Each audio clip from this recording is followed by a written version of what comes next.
a podcast to honor the gods. This better come with a sacrifice.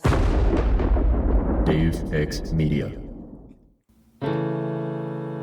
Hello and welcome to Content and Capable, a podcast all about following your passions while still feeling like a proper adult.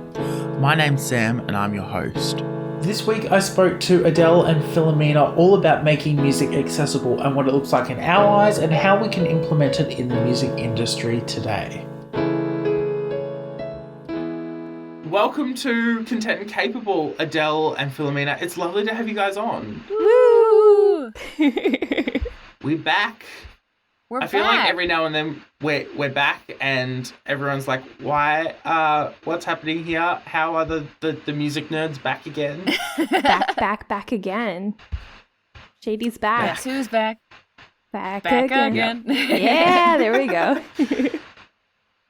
So, I know I've chatted about music with both of you separately on episodes. I thought I would have you guys on to specifically talk about making music accessible. It's been a very interesting journey that I've been on over the past few years about my journey of making music more accessible for the people I love and for everyone in general. But yeah, do we want to quickly start by just briefly introducing who you are and your how you were introduced to music? Yeah, sure. Adele, do you want to go first? Sure, yeah, I'll go first. So I'm Adele. I was on, Sam, I think I was on, what was it, this time last year? Yeah. Probably, yeah. Something like that. Yeah, earlier just to talk about like studying classical music in general. But yeah, I'm a trained classical musician and I am finishing up my master's degree in music history. And I work in like the arts and culture sector. Play a lot of instruments, kind of have done this my whole life. And yeah, I kind of grew up with music, classical music from I think the age of like 5 or 6 is when I started doing kind of the traditional lessons. So pretty much my whole life. Yeah. Adele, yeah. I just remembered where your episode was the RCM episode. I remember now. Yeah. Okay. I love this. Oh gosh, I need to introduce myself. Hi, listeners. Awkward silence. Here we go. I'm Philomena, and I've been on the podcast twice previously. Once in an episode about getting into voice acting and like voiceover work and like other forms of pandemic-proof jobs, and then the second episode was the Into the Barbie-verse episode. Barbie. Yes. Yes. We love Barbie. As a public service announcement, everyone, Barbie is coming to Netflix. We have never been more excited. Well, see, here's the thing, Sam. Here's the thing. Unfortunately, so there were sprinklings. There were sprinklings of news on the internet that these would maybe be new high-resolution scans of all the films. It is, in fact, the DVD quality rips of the... Fuck yeah. Here's the thing, right? So I went to watch Barbie as the Princess and the Pauper. I used like a French VPN or whatever. And it's literally the same exact quality as the DVD, except it's even worse in some places because they've put this like strange blurred filter over some of the lower resolution frames. It's very weird. Damn. But you can tell that it's from the DVD because there's all of this compression interlacing on the footage. Oh, no. The way you're talking about it sounds like it's this like lost archived footage. It's like, yeah, 100% it's like lost to the ages. Meanwhile, it's like what, 90s, 2000s. Well, so here's the thing. They're never going to release it in HD. No. Where's my 4K version of Barbie and the 12 Dancing Princesses? You're right, and you should say it. Where is it? Where is it? I want to see it. Look, Netflix, we know you have the resources. There is an original copy somewhere. give it to us. We demand it. Specifically to the three of Yeah. us right now. So, Philomena and Adele, what was the point where you realized that music was not accessible for everyone? That's a good question. Philomena, do you want to go first? Yeah, sure. So just to preface, Adele has a little more professional experience than me, but when I was first enrolling in lessons, I think I was like 6 or 7 years old. Yeah. And there was this moment where my brother and I kind of diverged in our like interest and skill. And so like him and I, for I want to say the first like 6 months or something, we went to lessons together. But then as the instruction became more intense, more detailed, it's like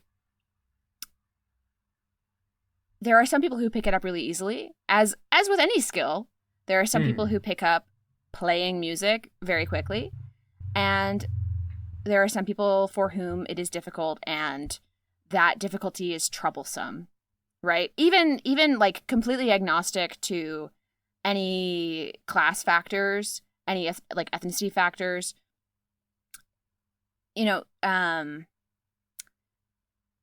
Music becomes inaccessible when you have those poor interactions with the performance of it as a child, I feel. Yeah. But I also want to kind of reiterate that is completely agnostic to, children who can't afford lessons, or, children who live in an area where disability conscious lessons are not available. Yeah. Right? Because it's unfortunate to phrase it this way, but when I was working at the studio that I was working at in Mississauga, I was kind of the like quote unquote spec ed teacher at our studio because none of the other instructors would take students with neurological disabilities or students with physical disabilities. And so there is a different mode of pedagogy one must employ in those situations. And students in rural communities, students in internationally disenfranchised communities, there just isn't that ability for instructors to be trained in how to teach them. Yeah. Right? I feel like I'm getting a little, I feel like I'm spinning out a little bit, but I think it's very fascinating because there's different kinds of accessibility issues. You have, first and foremost, I always say is the cost. The cost is always a huge issue. And then you have working with people with disabilities or special needs in general. If someone gets overwhelmed by loud noises, that's something often people in the arts in general just go, well, you're just going to have to deal with that. Yeah. Adele, how about you? I took a lot of different lessons growing up. At one point, I was taking piano lessons and flute lessons and voice lessons, and then singing in a choir, and then also taking like music theory lessons for comprehension. And I remember at that point, I think is when I was kind of like talking to some of my friends at high school, because this was around the time I had just like started high school. And they were like, oh, yeah, sure. Like I went to piano lessons as a kid or like whatever. But they were like, but mostly what I do is at, the high school choir, the high school band. And I remember looking at kind of like my private education versus the education that my high school was kind of giving out and being like, wow, there's like such a gap between what I'm learning in like from my private teachers versus like what you can give as like, for example, like a band teacher. Let's say you're dealing with like 25 kids and most of them are picking up their instrument for the first time. There's a limit to how much like clarinet you can teach that one kid who likes the clarinet, right? Like, so I think that's kind of when I started thinking, oh, like, wow, there's a lot of barriers here. And I really started thinking like, wow, especially at my high school, I thought like the arts were pretty, I thought they were pretty underfunded. They cut like our theater program, for example, so that we could only do like a play every 2 years instead of every 1 year. And I would compare that to, there was this like arts high school in my city that was literally just like, you could go there to study dance, you could go there to study like some musical aspect, or you could go to study like theater or fine arts. And I remember just being like, why isn't something like that or like that level of programming available like in all the high schools, right? A lot of people who went to that specific high school and then actually ended up not pursuing arts post-graduation, which I find really, really interesting. I mean, to be fair, I also know a lot of graduates who like one person is like studying vocal performance at Rice and one person is studying music research at Holy UPenn. moly, really? Yeah, and like people like that. So some of them like absolutely stuck with it. But I don't know the stats for that particular high school, but I would be interested to see like the amount of grads who went on to like pursue a career in the arts after having studied it so intensely for 4 years. Yeah. It is fascinating, like, and I'm sitting here months away from graduating the last of my university degree, and I'm thinking about that too, you know. The friends of mine who did stick with the arts, where they've been, what they've done, because it's not a simple thing to choose. I think for me, where I realized there was elitism and there was inaccessibility within the arts was 2 points. It was one point where my parents revealed how much a year they were spending on piano lessons for us children, in general. And it was many thousands of dollars. Like it would probably be about 10% of the school fees they were paying at the time as well, you know, on top of the normal school fees. And I say this story all the time, but there was a point in high school where I realized that there was huge amount of elitism. For context, I play trombone. I've played trombone since the age of 14. I got invited to be a part of this incredibly influential ensemble with this incredibly, I was told at the time, amazing conductor. He had guest conducted a couple of times at my high school band. He was good friends with the conductor of my high school. He invited me to join his ensemble. My brother had already joined, and I joined without having to audition. I was the only person who didn't have to join with an audition, and played in the National Band Championships. We won the National Band Championships, and over the preceding 9 months after that time, I was still on the ensemble all the way through to the end of the year. But he continued to get more and more angry at us for not attending rehearsals consistently.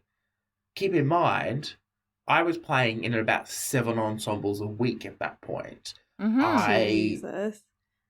I was going crazy. And this rehearsal was on a Friday night in the city. I had to drive in and I had to pick up my brother from a choir rehearsal. Or, you know, while we're preparing the National Band Championships, we both had a musical rehearsal on a Friday afternoon that we had to leave early from. We had to negotiate with our high school teachers, hey, we need to leave this rehearsal early. And it came to the point, and this is where I knew that something was wrong, was when my mother turned around to me and said, Sam, if you don't want to go, you don't have to. And my mother never tells me that. My mother is never the kind of person, and she could see how much it was weighing on me. Yeah. And I'm the kind of person who takes it all the way to the end. And the fact that this conductor was expecting a 17-year-old to be over and above committed to his ensemble and nothing else, knowing that I go to, not an arts high school, but a high school with a good arts program. Yeah. And I'm in my final year of high school, so I'm doing pretty much everything. And it didn't click in his head. And I was like, oh. And that's where I realized that I can't study music because I would have lost it. I would have hurt, like, it would have hurt me more to study music, which is an incredibly devastating thing to say. And I'm not saying it's a bad decision. I'm glad I made that decision. But at the same time, it is incredibly important to understand that there are people out there who their priority isn't 100% music or 100% the arts. Yeah, it's interesting you point that out because I think part of my favorite like memories and experiences of making music is with a group or certain individuals that are not full-time musicians. So like, yeah, I had a great time when I was studying vocal performance in my undergrad and like singing with a choir made up of fellow music students. Like, yeah, a great time. But my favorite memories and my favorite experiences are singing with a choir back home. I was like an adult choir, but we had people who were like legal assistants. One person was literally like a general practitioner. People who worked in the arts and culture, but like didn't have like musical, like official musical training. They had just like sung in choir their whole life. Yeah. And then I was singing with my mom at the time as well. And like my mom is a banker, like didn't study music. So it was like all these really talented musicians, but like music was, I would say, like for 80% of them, like not their full-time position. And it just lends like such a perspective that I don't know, is really valuable. And it's just so hard to have this like aura of elitism when everybody is different and everyone brings their own kind of lived experience, as opposed to like the very niche experience of being like a full-time classical musician. Oh yeah, exactly. And it's fascinating, I have family members who work in the arts. I have family members who don't work in the arts, and we all still play music. And it's just fascinating to see that once you experience not being surrounded by people who work in the arts, your elitism fades away, and music then becomes something that you actively try to make more accessible. And I'm really lucky I've managed to surround myself with a group of friends who are musicians, who who actively avoid this elitism. The music society at our university, we don't have an official classical music program or anything particularly like that. But our music society is run, the president of the music society is a nutritionist, the treasurer is an engineer, the events coordinator, one's studying physics, the other one's doing primary education. It's I'm studying journalism and I run the jazz band. This is the stuff that happens. And trying to convince people who have spent their high school days being told that to perform in an ensemble you have to study a music degree, or to be a part of a university band you've got to audition, or you've got to be as good of a player as possible, or just because you've left the instrument down for a year or two doesn't means that you can't pick it up. And it's so hard to convince these people out of these really negative thought behaviors of the people who have engaged with music, which really goes to show how inaccessible it must be for people who haven't even tried or haven't even been able to try. Yeah, it's like there's like a cultural mindset that just turns people away immediately. Like that, oh, I didn't grow up doing this, or like, oh, I don't have like a musical family member, therefore like I'm automatically excluded. And I like understand why that's a thing, because like the system is almost designed to be inaccessible. Like we talked about cost earlier, things are so expensive, and not just cost as well. There's like this, I mean, one of the biggest things that I've noticed is a lot of young people are like hesitant to go to, let's say, like an orchestra concert or something like that, because they're like, oh, we think it's supposed to be black tie. We don't have like clothing for that, or it's just like they associate, let's say, like black tie kind of events with like this, let's be honest, like a stuffy, like older crowd, like predominantly white, a predominant like certain class. And it's encouraging seeing like classical, I guess, organizations kind of breaking down that barrier a little bit and kind of addressing those concerns and opening the doors to be like, hey, you can like wear like kind of pretty much like whatever you want, just like show up, or like, hey, if you're a student, you know, here's, you know, $10 student tickets at the door or something. So like, I think it's important, like, while we have this conversation, like things are changing, things are being done to kind of address the inaccessibility, but I still think there's like a massive way to go. Oh yeah, especially with people with disabilities, which I think, Philomena, you were touching on a little bit earlier before. It is like watching, you know, we did in high school, we did previews of our school musical. We ran for a whole week. And one of the preview shows was we invited the, you know, disability schools in the region to come and watch it, you know, in a safe space where they don't need to be, you know, they don't need to be there late at night. That. It was during school day. Yeah. They had the carers there. We were warned, so we were told, you know, just, you know, this would be, you know, a great experience for you to learn how to not react to whatever shenanigans are going on in the crowd. And they were our best audience. Like every time we look forward to giving that performance because they were our best audience and we enjoyed performing. They laughed at every single one of the jokes.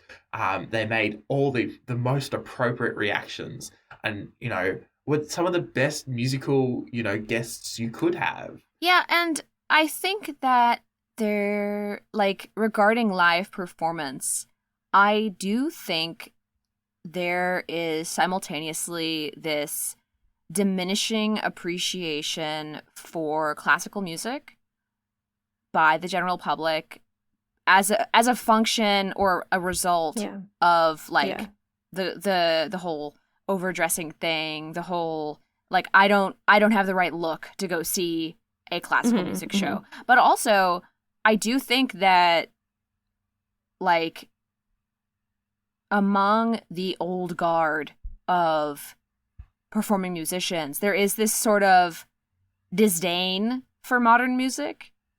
And so, like, it becomes like a lose-lose scenario where if you want to go see a live show that is, let's say, like a comedy musical, you know, not to... The unfortunate life that I live is that I don't get out often enough to watch a lot of comedy musicals. And so the one that comes to mind for me is like Potted Potter or whatever. I don't know what level of licensing they had to go through with JK. Don't go see Potter shows. But, you know, it's like you can't go to the opera because you don't look like the sort of person that goes to see opera. But then if you do support the live arts and you go to something that isn't the correct sort of live art, do you guys know what I'm talking about? Does anything I'm saying make sense? Yeah, it's interesting you're bringing up opera because like one of the biggest things I'm interested in is like opera is like one of my favorite genres. The opera house, it's so crazy. It's so crazy because the opera house and like the theater originated for like every class. Like every class of person could be seen, like Shakespeare's Globe. They had like this terrible standing pit for like you paid like the penny to go see. Yeah, but like the original mosh pit. And in 17th century theater and opera, like people were just sitting there quietly with their hands clasped. Like first, like people were hooking up in the boxes. People were selling things. People were shouting things at the actors.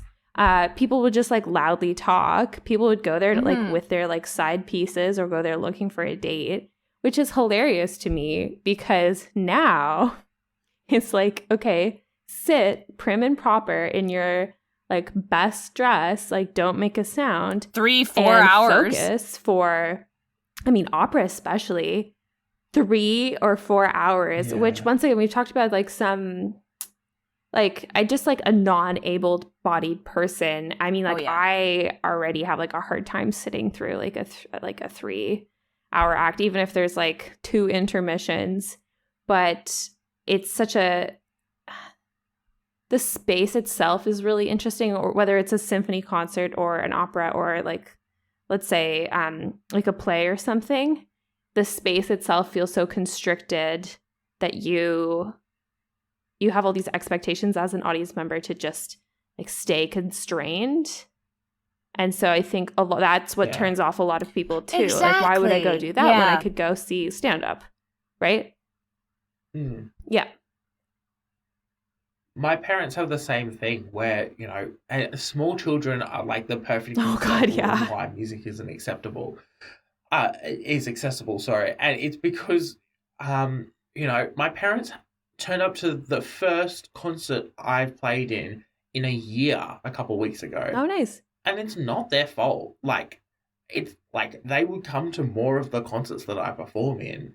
But, you know, getting the children to the concert, getting them behaved, especially if my mother's alone. Yeah, it's a lot. Mum's not taking, you know, 4 children under the age of 10 to a concert because, you know, then she feels guilty about the fact that, you know, one of them decides to throw a tantrum, the other one's decided that they want to try to get on stage, or et cetera, et cetera. And it's really hard to make, like, obviously there are ways to make accessible spaces for children, but just making it accessible in general, or getting to the theatre, making the theatre easy to get to. I went and saw what did I go and see with my mother? I went and saw 42nd Street at the Conservatorium. Lovely musical. Very interesting musical. And very interesting to come from Broadway, which was the last show I saw, and then immediately to go and watch 42nd Street at the local conservatorium. But we had to pay for parking. So I think we paid like $30 for parking. And, you know, the tickets were already, I think my mother paid $70 and I paid $30 for my ticket. Jeez. And those are theoretically cheap tickets. They're cheap for, you know, the city I live in. But, you know, I'm about to dump $180 $180 on a ticket to Hamilton because, you know, it's like, it's so expensive and so hard to get to, and you have to pay for parking and getting there. It's all the way in the city. There's no like local theatre. It just becomes like way too many barriers for you to get through. Beyond that, it's, you know, interesting to see the interesting solutions that people are coming up with as well. What has been some of your favorite solutions that people have been coming up with? Oh, yeah. So I actually worked for a nonprofit arts and culture organization for the first time over the summer. So I've seen like both sides. I've seen like the audience side and, you know, like these issues of accessibility, price, availability and stuff. And then I've also seen the business side, which is really, really interesting. And, you know, my organization, at least, like these were conversations that we were having. You know, does our audience want to go to X location or do they want to go to Y location? You know, where in the city is it? Like, where are things like parking? Yeah, I think, and also in terms of pricing as well, they had, I mean, this was just them, but they had like a $10 student ticket at the door. And then I think like a discount or like a lower class of ticket price for like $35 and under. Which I loved. I thought that was awesome. But it's interesting because these are conversations that the arts organizations are having. And I think we as audience members, we can be like, okay, well, they're not doing X, Y, Z. That's frustrating for us. But also, majority of arts organizations are nonprofits. So they're relying on like government funding or grants from like individual donors. So you look at something like, so the largest arts organization in North America is the Metropolitan Opera. And year after year, I'm consistently frustrated with their programming because I want to see them do new and exciting and innovative things.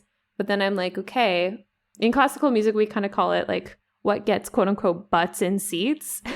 Oh, yeah. And it's the Adele, I'm so sorry to interrupt you. Have you watched the Met at Home recording for Aida? Which one was it? I believe it was the 2014. So was it Nechepko? No. Was it a Nechepko idea? It might have been. Was it, okay, the long story short is it the one with? it was just a lot of white people in brownface. Yeah. It was a lot of white people in Egyptian brownface. That's a whole Not other fun. thing. I mean, we could talk about classical music and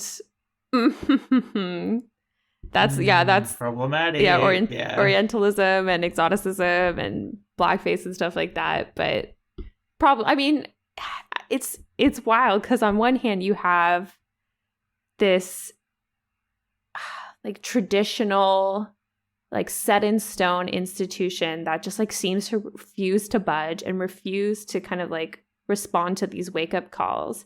But on the other hand, you have young people and people of color and like women composers and queer composers or queer like musicians who are doing like amazing work in their communities on the ground and like calling out the status quo. So for me, when I hear people say, oh, classical music is dead, I'm like, you're discrediting all that work that's going on, that people are working so hard to make it more accessible, to make it more diverse, etc. So it's tough. Oh yeah, 100%, and it is like, it is so fascinating to see the almost like two halves of the industry, where one half is like trying to push forward, and the other half is like, from an outsider's perspective, only really interested in getting the money and butts and seats, as you said, you know, and it's. And they're willing to do, you know, the ends justify the means. If we make money, you know, whatever we do in between is, you know, makes sense. And that starts creating excuses for racism, for misogyny, for sexual abuse, for, you know, a whole bunch of other things.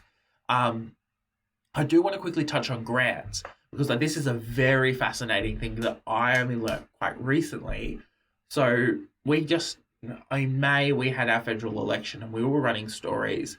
And we noticed that none of our counterparts in, you know, especially commercial news, were talking about the arts industry and the way that, you know, the candidates and the parties were approaching investing in the arts. And so we went to go run a story on it, basically asking people who work in the arts, what kind of, you know, changes to funding do you want to see? And we had so many people decline interviews because they were terrified at making the government angry at, you know, the fact that they're unhappy with their arts funding and the government just pulling that arts funding, and they just don't get any money.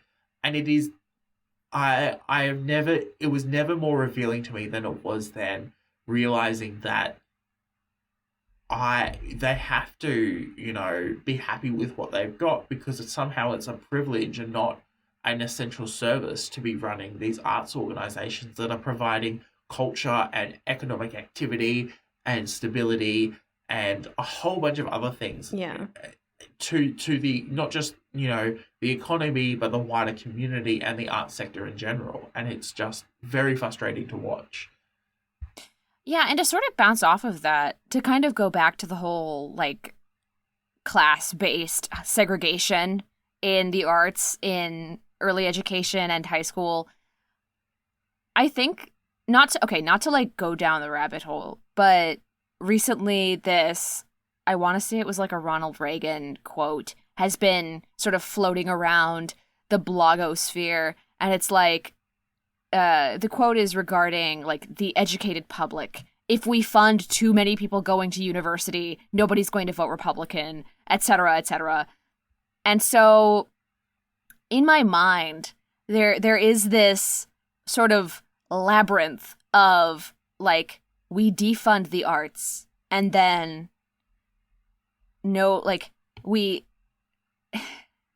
the conservative collective defunds the arts, and in doing so, they defund those who might dissent against them on one hand, but also they take away tools of dissent by not allowing children to learn how to express themselves in articulate modes.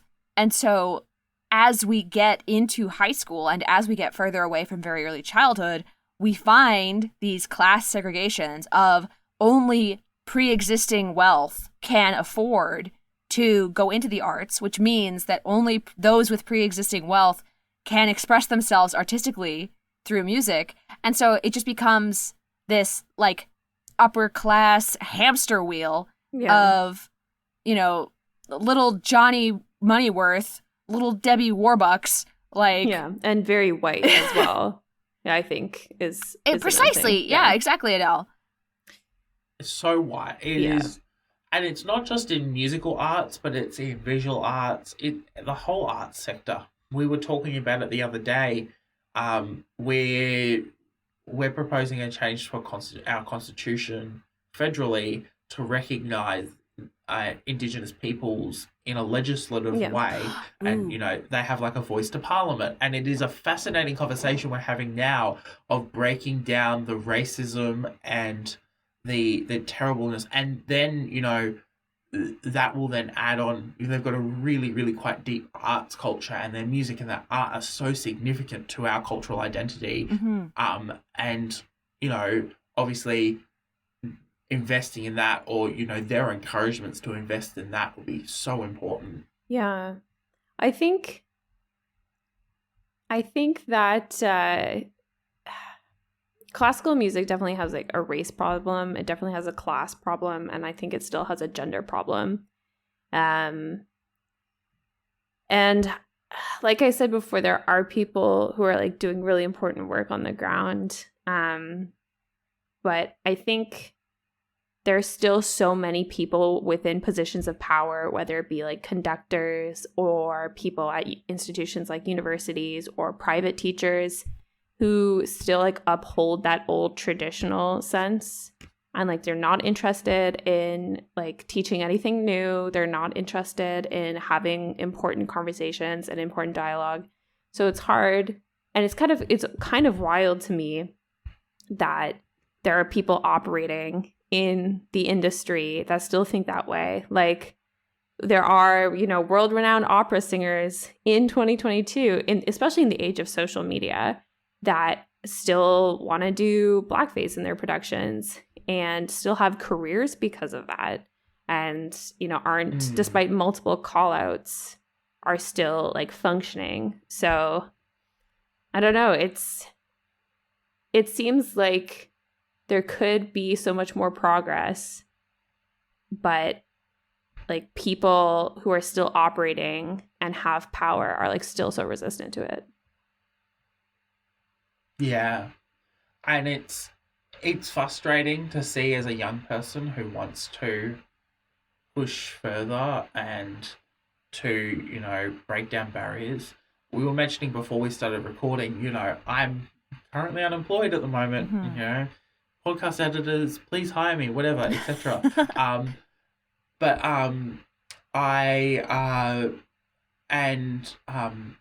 work in journalism. I work at a radio station. I'm not paid for my work at the radio station because A, it's a community radio station, and B, there's this expectation that early in your career you aren't paid, but you can't afford that. Unless you've worked a job where you can build up heaps of savings, there is no way that you can, study an arts degree, or even I was seeing a really interesting discussion about medicine as well, because the placements they go on are unpaid. They get more grants and things like that, though the government's more willing to give a medicine person a grant. But, as a journalism student, I am required, to get a job, I have to have experience in the industry. So I have experience over the last 3 years, but I've not been paid a cent for my 3 years of experience. And in fact, in some instances, my experience is considered invalid because of the the organization that I've chosen to get my experience from. And it is this weird elitism, and it's not just journalism, it's music as well. Oh, you know, you went to this conservatorium and not this conservatorium, or, you know, oh, you know, why did you decide to do that? You know, things like that. Or why are you pushing these boundaries? We're not going to pay you if you don't just stick to the status quo. It's very frustrating to watch and experience as well. And I'm sorry to sort of backtrack a little bit, but the earlier conversation about grants funding and Indigenous communities sort of got the gears turning for me. Adele, I'm sure you're familiar with Raymond Massey on some level. Yeah. Yeah, okay. So, Sam, in Canada, during the 1940s, there was this commission headed by a man named Raymond Massey, and long story short, it looked into the state of arts in Canada. And there are tens of chapters. I want to say there's like 12 or 15 chapters of this. And it looks into... Yeah, it's huge. It's hundreds of pages long. But there are like numbered lists of like different live stage theater productions, symphonic music, painting, and then there's one section of the entire thing, and it's 12 pages long, and it's Indigenous arts and crafts, and it's 12 pages. And when you look into the theater section, which is like 24 pages or something, or like 30 pages, it says in that section of the commission documentation, there was a point during the investigation phase of this chapter in which representatives from a local Indigenous community asked us to include them in this chapter. We did not. Their contribution is located in the Indigenous Arts and Crafts section. Yeah. Yeah. And so it's like this goes back decades of Indigenous art being devalued internationally, but also Indigenous art being literally repressed by funding commissions. Sorry, please go ahead, Sam. No, you're 100% right. And I think in Canada and Australia, we're probably some of the best people to talk about it, because we are currently having, in both our countries, active conversations about how we can better represent and respect and give reparations to, in some way, the Indigenous populations of our countries. I haven't seen, and people can correct me if I'm wrong, I haven't seen the same kinds of conversations outside of Australia and Canada, maybe New Zealand, but New Zealand, I think, is a little bit further ahead than both of us at the moment. Well, aren't they considering, like, renaming the country in recent months? Which is a whole thing, because it's a North Island name and not a South Island name. It's a whole issue. I see. I mean, because we kind of had something similar in Canada when they renamed the Queen Charlotte Islands here in BC. Oh, I'm not familiar with this, Adele. Yeah, so there's this like big big islands up in northern British Columbia, northern-ish. And yeah, they were called the Queen Charlotte Islands by, you know, Captain Vancouver and all Settlers. the other people who came. This is just like a really like side thing, but and then they renamed it recently, I think, to its Indigenous name, which is Haida Gwaii.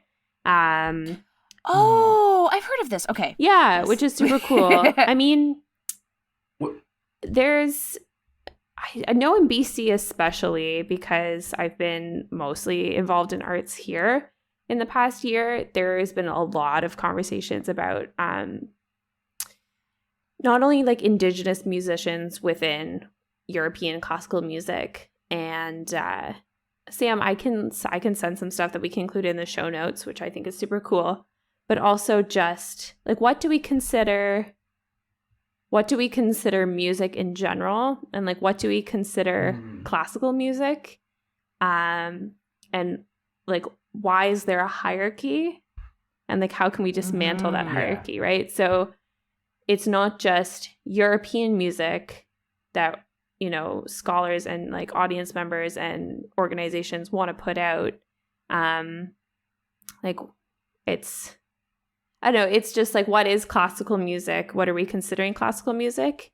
And by excluding certain things, not just geographically, but this comes back to our conversation about like gender and class and race that's being represented. But by not including them, we're essentially like making a hierarchy. Yeah.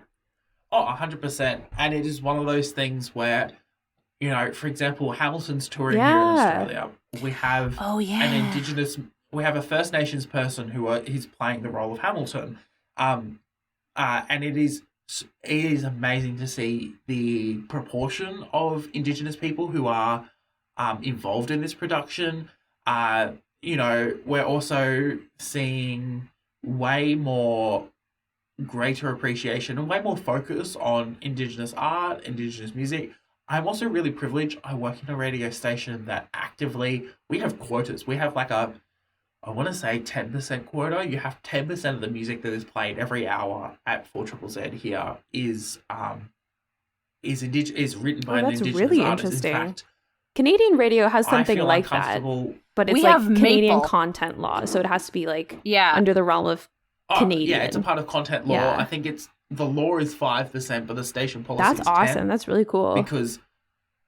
And I actually feel uncomfortable when I don't play an Indigenous artist. Like, the Indigenous music is way more interesting to me. And it's not like your traditional didgeridoos. It's, you know, people playing guitar, you know, pop and funk and, you know, grunge, and all different kinds of things, but just with an Indigenous voice. And the stories that are told through that music are way more interesting and so much more fascinating.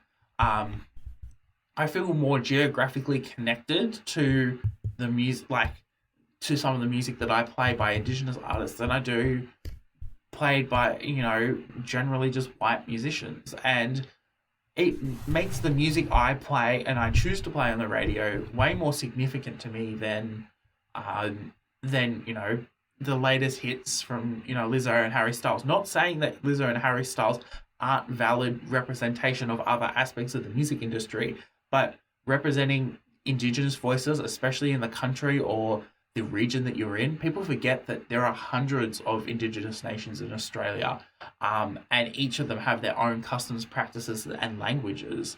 And it's really important to represent as many and try to preserve as many languages and cultures as possible, because it was a part of a multifaceted, diverse landscape. So what I'm hearing is that you need to get one of these musicians on for the next episode. Yeah. Ooh, I could definitely see what I can do. But yeah, no, it's really important to have, you know, people on to talk about that culture. And, you know, we do have to recognize that all three of us are we are quite. I think that's important to recognize as pale. Well. And I think it's a very. I'm glad that organizations are having this conversation now.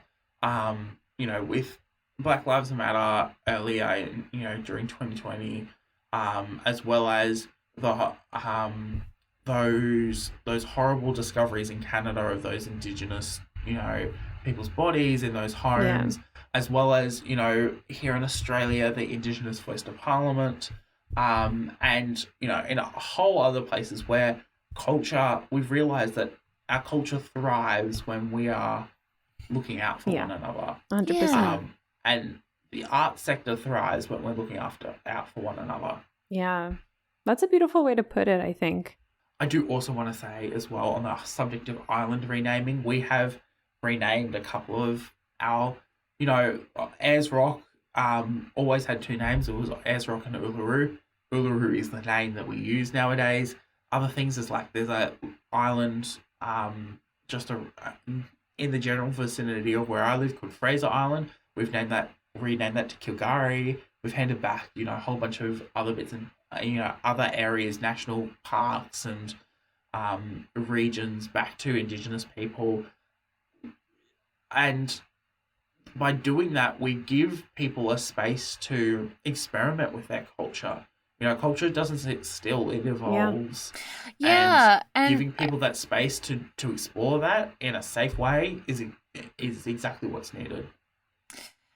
And I definitely, like, regarding the sort of the ways in which white classical musicians and composers are sort of anchored in the cultural consciousness surrounding music.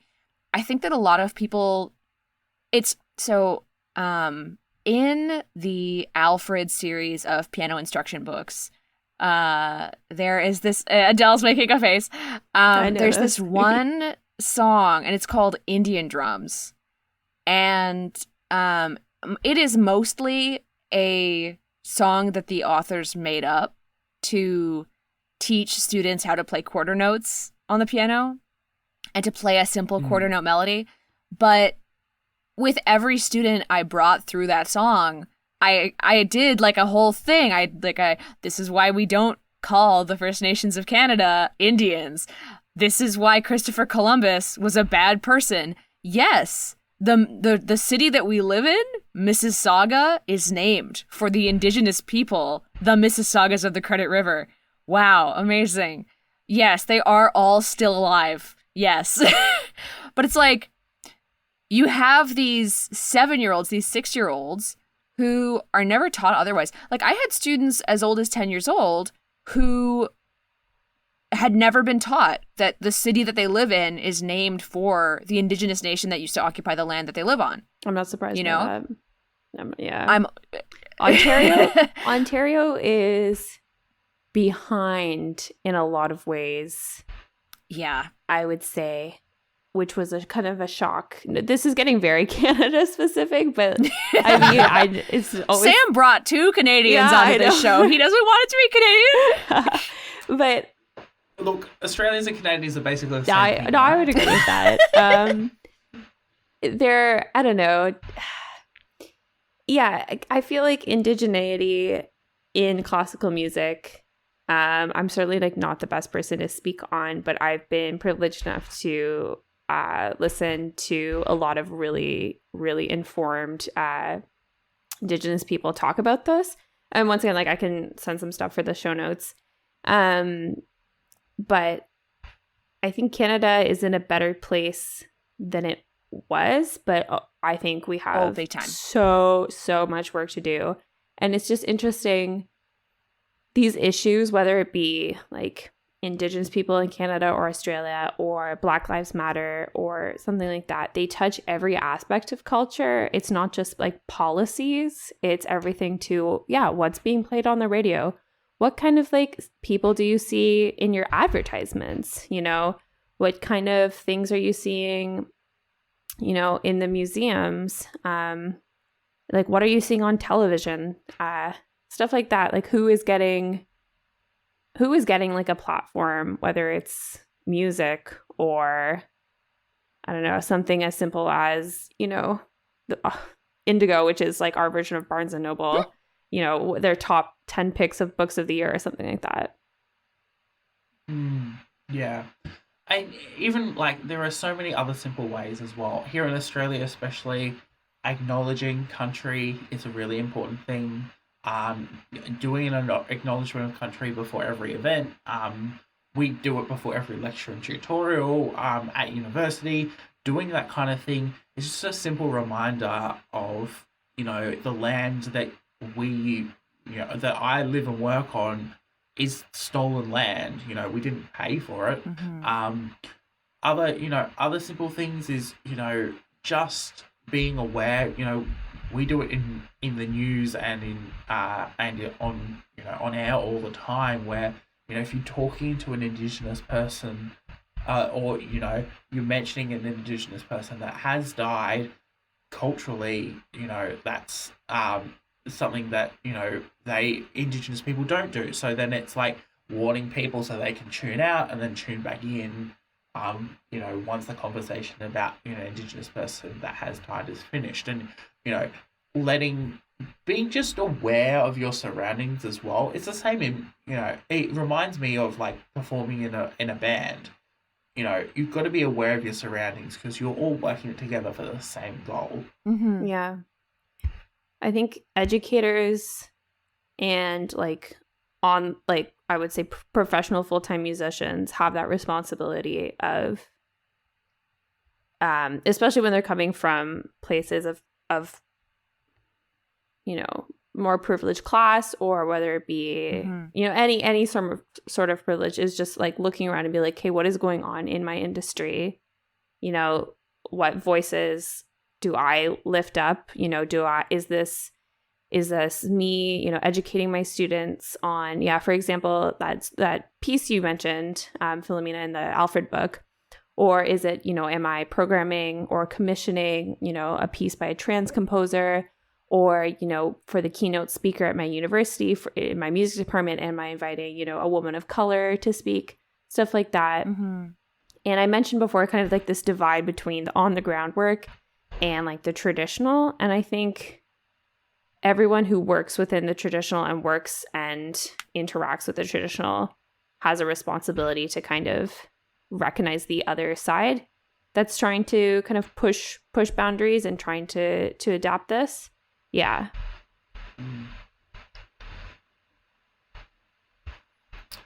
As we get towards the end of the episode, what would be the one thing that someone could take away from this episode, something actionable that they could do to support the music industry or help make it that little bit more accessible? I would say... Sorry, that's a really hard question. No, that's okay. So a lot of the ensembles I've been a part of have open practice days. So, I wasn't actually a part of this one ensemble, but, the Mississauga concert band, this is a very specific deep cut, but like, this is relatively universal. No matter where you go, generally concert bands, stage bands, symphonic orchestras will have like an open practice day where the public can view a practice for free. So definitely look into that sort of thing in your community. I don't know how widespread this is, but if you are interested in seeking some level of music education, I believe Humber College and the University of Toronto St. George campus, I believe both of them do allow people of a certain age to audit classes for free. You would have to look more into it. I don't know if this is like a pre-pandemic thing as opposed to a post-pandemic thing, but based on a person's economic situation or whether they're a retiree, there are ways that you can locate affordable music education. Yeah, 100%. Also, indigenous sovereignty. Give the land back. Yeah. Just saying it. It's not really relevant to the question, but land back. Yeah, Yeah, music education. I think, I don't know, all throughout my life, which I say as if I've lived the longest life, I really have. I'm still young. But like when I tell people I like study music and I operate within the field of music, people are like, oh, I can't sing, or oh, I'm not musical. And I think, first of all, I think everyone can sing. I think everyone is capable of making music. And there's a specific joy that comes from participating in and making music on whatever level that I think is almost impossible to replicate anywhere else. Whether it's dancing to ABBA and singing along with your best buds, or, a lot of people can play a little bit of guitar, something like that. And I think I would say to everyone listening, like, find that if you don't. And if you do have that, like, foster that and nurture that. However you choose to expand on it is your own choice, but that is special and worthwhile and valuable. And if you're interested in taking it to another level, there is a space for you. We've talked about accessibility and all these inaccessible barriers and inaccessible spaces. But as someone who's like worked on the ground, I can like confidently say that there's something, and if not, there will be some way to like make your own, whether it's like you start your own choir, you start your own band, or something, or it doesn't even have to be music, like classical music related. Yeah, there's something going on where you live. Yeah. And 100%. I feel compelled to state, appreciation is generative. Yes. You know what I mean? Like Mm.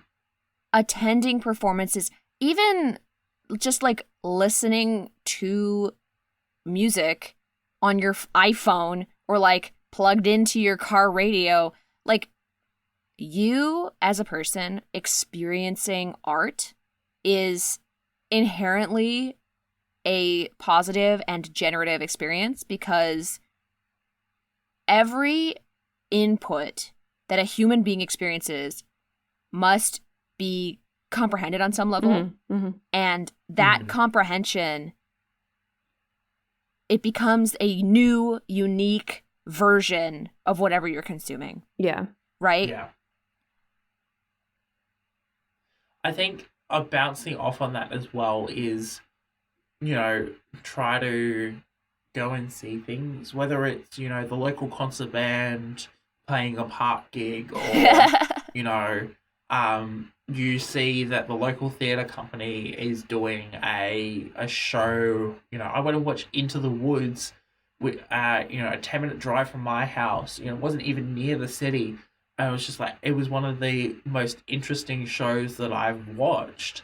And I spent like $20 on a ticket. And, if you can, go and support these new local young performers, because they're the ones who are pushing the barriers, in my opinion. And it's frustrating to watch sometimes as the conservatories and the opera houses and the theatres refuse to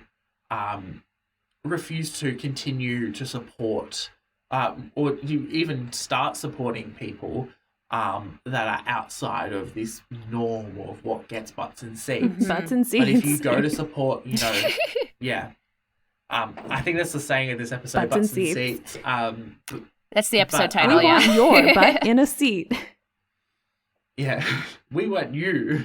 But yeah, going and seeing those performances, finding people, or even just mentioning to people that you're interested. One of the best things that I ever did was told a friend of mine that I really, really do enjoy musical theatre, but unfortunately I don't feel like I go and see enough. And so now she and a bunch of friends of mine as well, we all go and see, a bit of theatre once a month. That. And, go and watch concerts and performances local to you. They're usually really cheap. And carve out time for that is going to support these people, support these small organizations, and affirm to them that the things that they're doing are the right things. Put your money, where your mouth is, and I don't say that in a mean way. I say, I know that, we're all going to, have our guilty pleasures and things like that, but go and have, go and experiment. And, if there's a really interesting performance that you have no idea about, have a go. Yeah, try something new. Watching it. And if you don't like it, it's not for you. That's totally fine. But go and try it, because if you don't try it, how do you know that you don't like it? Yeah. Yeah, I like that. I like the call. I love this. Ending the episode with a call to action. Try something new. Try something new. Butts in seats. Butts in seats. But get butts your in the butt good, in a seat. In the good seats. In the good, Yes. In the good sense. in the good productions and the good organizations. Yes.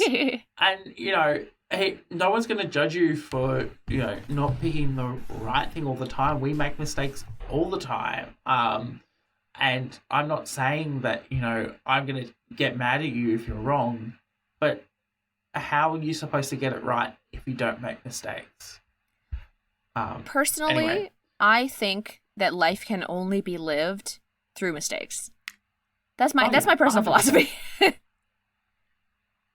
Last week, as of recording, I created a feedback loop on air for like a hot second. It was an experiment, a that was sound terrifying. experiment. It was an experiment. 100%. Sonic Lucky it's art. community radio. Yeah. Well, thank you, Philomena and Adele, so much for coming on the podcast. I've really loved chatting to you guys, and I feel like we could talk for forever on these topics. 100%. Catch the 5-hour cut of this or something. The 5-hour cut with the Canadians. I love it. Yeah, I love it. Philomena, where can people find you on the internet? Okay, so my professional Twitter, wink wink, is Philomena, or rather, it's Phil Sherwood VA. PHIL Sherwood SHERWOOD VA. That's my work Twitter. But yeah, that's really my only professional social media account.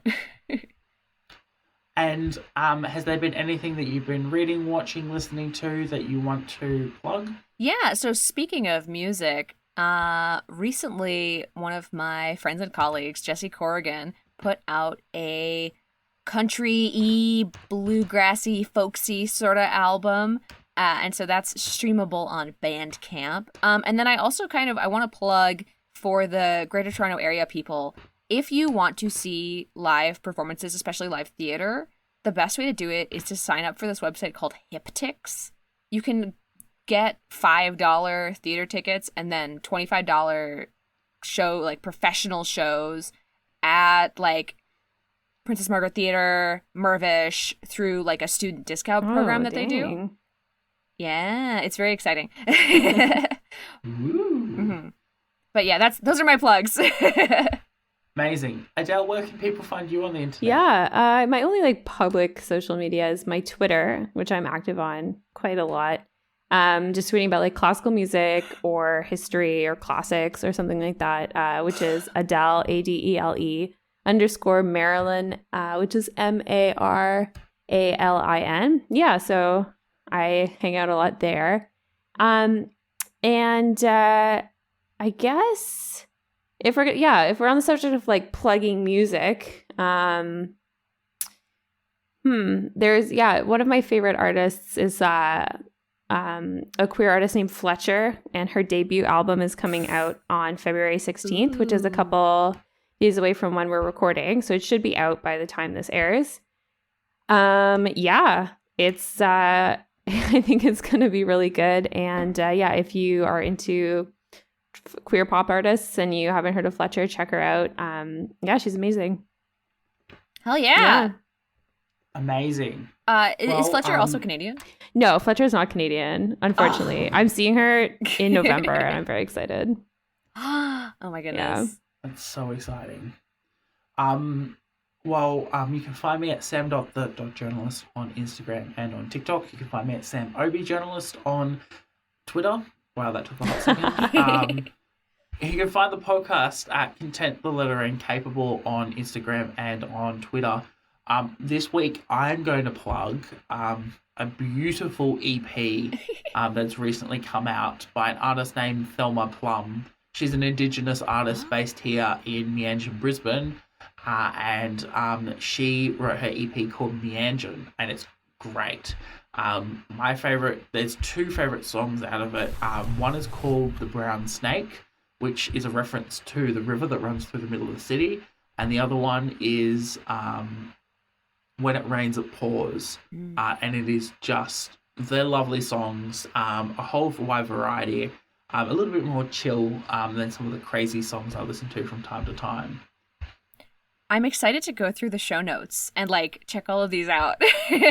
I know, it's going to be amazing. I have so many things to do, so many things to listen to now. Thank you, Adele and Philomena, so much for coming on the podcast. I've enjoyed chatting to you guys so much. Yeah, thanks so much, Sam. Thank you for having us. Yeah. Thank you for listening to Content and Capable. You can follow the podcast socials at Content the Letter N Capable on Instagram and Twitter. You can send an email to contentandcapablepod@gmail.com. Please give us a review on iTunes or Spotify to help others know that you love this podcast. The art was done by Opia. You can follow them at opia_art_.